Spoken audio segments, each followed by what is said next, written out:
როგორც კრიმინალური პოლიციის უბრალოდ ბატონმა პატრიკ აცილაშვილმა აღნიშნული საბრძოლო იარაღები ამოღებული იქნა სოფელი ქვენათკოციდან. არც ერთზე არავითარი საბუთი არ არსებობს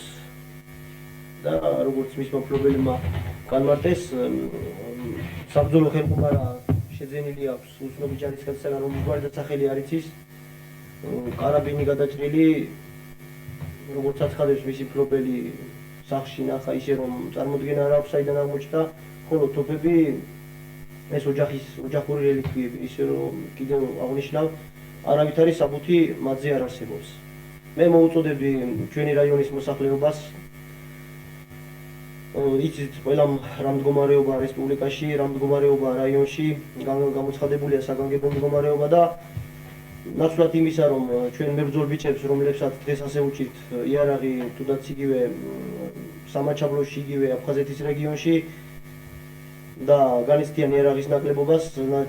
ჩვენი რაიონის მოსახლეობა შენახული აქვს ოჯახებში ეს იარაღი და არ ვიცი რისთვის იყენებენ. არ არის გამორიცხული, რომ აღნიშნული იარაღები ფიგურირებდეს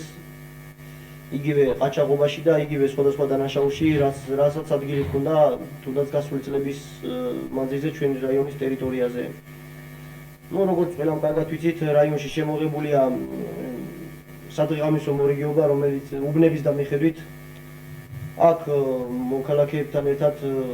აქტიურ მონაწილეობას იღებენ პოლიციის თანამშრომლები, რაიონის პოლიციის თანამშრომლები და ყველანაირად ვეცდებით რაიონის ხელმძღვანელობას ამოუდგეთ მხარში, მოსახლეობას ამოუდგეთ მხარში, ისე რომ თუ მთლიანად ვერ მოვსპობ დანაშაულს საგრძნობლად რომ გავაუმჯობესოთ კრიმინალური მდგომარეობა რაიონის ტერიტორიაზე.